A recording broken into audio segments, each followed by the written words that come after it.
Tron 2 is a first-person shooter game developed by Monolith Productions, creators of such esteemed first-person shooter games for the PC such as No One Lives Forever, as well as Fear. The game first released in 2003 for Windows, as well as macOS, surprisingly enough, in 2004. Yep, those were still the days when Mac was a viable gaming platform. And here is where things get interesting. The original Tron creator, Steven Lisberger, considered Tron 2.0 as the official sequel to the original 1982 film Tron. Unfortunately, the game was later declared non-canon by Tron Legacy director Joseph Kosinski. Thanks Joe, and thanks modern Disney for that. Now, considering the fact that Tron 2.0 was supposed to be the official sequel to the first movie, it should come as no surprise to see that the game echoes the themes of the original film. Ancom is once again in jeopardy, in threat of a literally hostile takeover by a computer security firm, FCON. Alan Bradley himself is kidnapped and tries to find a way to save himself, as well as Ancom and his son, Jethro. Nice name, by the way. Mercifully, his name is shortened to Jet, to sound cooler perhaps for the kids of the new millennium. In any case, as he had done many years prior with Tron, Alan has created an advanced program, Mothria, another nice name, to help him. She ends up digitizing Jet so that he can help her contain a rather aggressive virus that has been wreaking havoc in Encom systems. A virus so effective and corrupting that even the main program tasked with the security of the system, the Colonel, a clever wordplay on the rank of Colonel, cannot stop its spread. And thus, Jet enters the grid and starts making his way into digital space to help his father and Mothria to make things right again. During his travels, he'll meet many characters and go to some fantastical places. Much like how things happened in the first Tron film, with user Kevin Flynn aiding Tron and stopping the Master Control program from assuming direct control of everything, everywhere. All of the events in the game are conveyed in a rather interesting way and provide, if nothing else, a stable background for the story to unfold. As you progress into the game, the story scenes from the real world interject as cutscenes to push the story forward in a well-paced way. Overall, the script does its job admirably without being overbearing, though it can be a little bit silly sometimes. Now, as always, graphics will be the first thing to see in the game, and in this case they are indeed wonderful. The game itself is powered by a variant of Lithtech called Jupiter. This is the same engine that brought such visual gems to the PC platform as No One Lives Forever 2 and its prequel, Project Jack, as well as Medal of Honor, Pacific Assault. So, as you'd expect, graphics are quite a sight to behold, especially considering their age. Sure, the real-life segments may show their age, but the quality of the textures and the complexity of the environments more than make up for that in the brief moments you'll spend seeing them. Despite that, however, the focus is in the representation of the grid, the digital world inside your computer, and that is damn near perfectly replicated from the first film. In places, it even looks better than the film itself. The aesthetic is a mix between the retro 80s style of the original film, but ever so subtly advanced, exactly as it should be, with so many years passed after the first film. Still, the style itself is as it should be, with bright, primary colors delineating edges in the environments, which are mostly rendered in shades of black. It manages to straddle a fine line between not going too far from the style of the original while still updating it and making it look a little bit more modern. And of course, as the game itself takes place many years after the first film, things are more detailed, with richer geometry. Everything has a wonderful high-tech retro look, which may sound simple, but the developers have gone to great pains to make everything as varied and interesting as possible. It's a unique style which is both impressive to behold and holds up really well, even today. Weapons, enemies and landscape features are equally well designed and in keeping with the game's overall visual aesthetic. From the green, dissolved look of foes and part of the environment which are corrupted by the virus, to the familiar as well as the new enemies, to the deliciously curvy bodies of female programs, to the way the data disk and every other new weapon assembles and disassembles from vertices, is wonderfully realized and is quite reminiscent of its source material.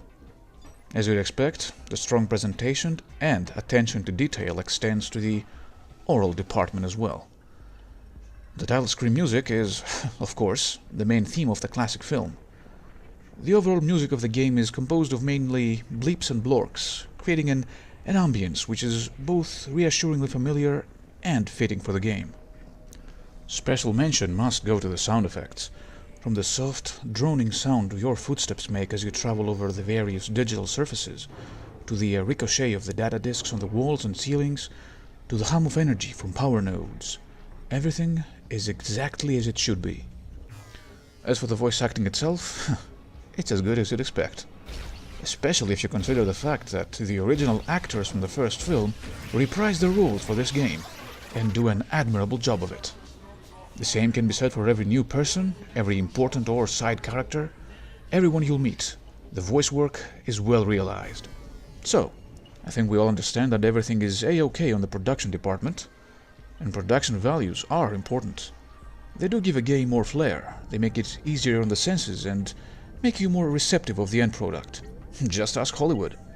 However, production values don't play with themselves.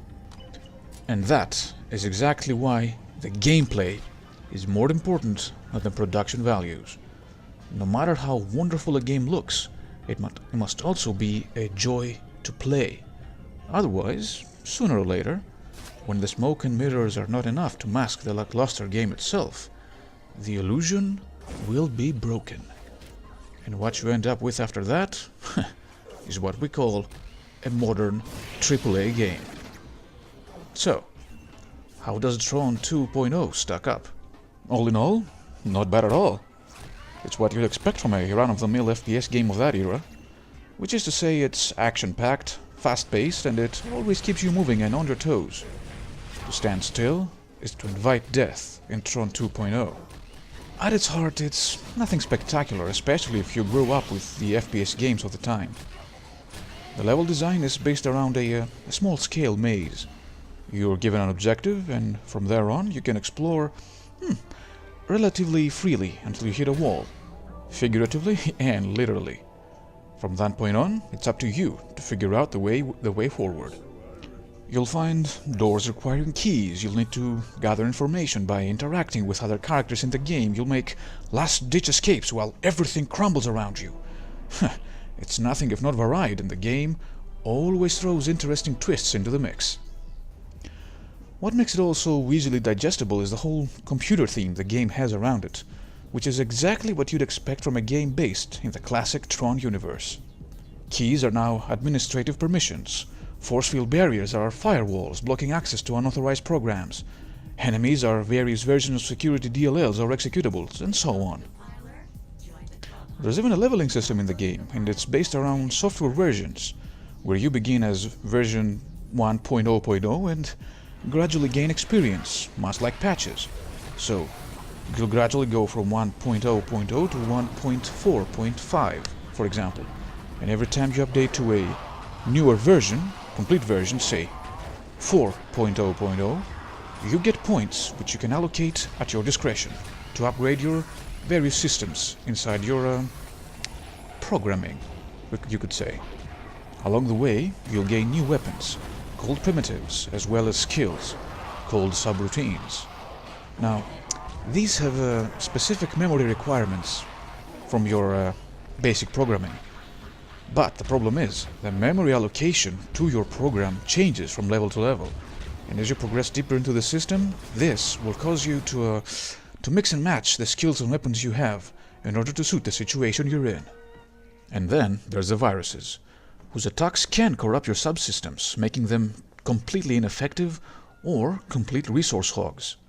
And that means you'll need to disinfect them before the corruption spreads to every subsystem you have equipped, essentially crippling you.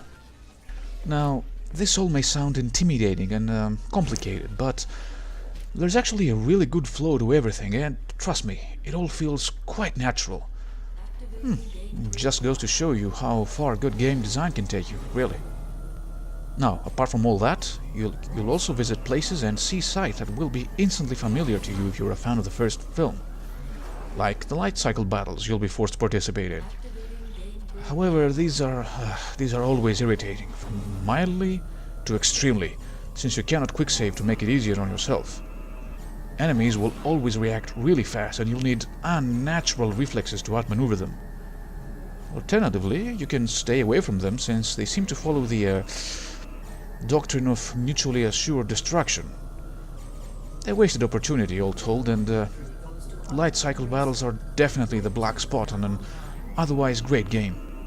The controls certainly don't help in those sequences. You see, you'll have two options for the camera. One will make it stuck behind your vehicle, or the second one will allow it to free look around you. It doesn't help much either way. All you can do otherwise is steer left or right at 90-degree angles, accelerate and decelerate, and also use the odd power-up that you can find around the stages. So, you might ask, the control sounds simple, what's the problem? Well, the problem is that the speed in which the light cycles move, as well as the abrupt 90-degree steering you'll have to make, are quite the hindrance while you try to play the light cycle segments. Apart from those, the controls are really tight. Tight as the butt of a girl that works out regularly, I could say. That, and well implemented for the rest of the game. It really is a shame about the light cycles though. In conclusion then, Tron 2.0 is a rare thing for a licensed game. Not only is it a video game sequel of a cult film, it also manages to be refreshing, interesting, and not only live up to, but even exceed the expectations. Especially if you consider the fact that it's actually much better than the third modern Disney gave us and called it a sequel. Essentially retconning this game out of existence. So, if you enjoy a good FPS game and are looking for something a little more, shall we say, flavored, give it a go. It's got a long single-player mode and a relatively active online community. Just make sure to install the Killer App mod. It's excellent. Enjoy! And of course, as always, thank you very much for watching. Do like, subscribe, and please, share with your friends if you enjoyed it. And I'll see you next time. Till then, take care.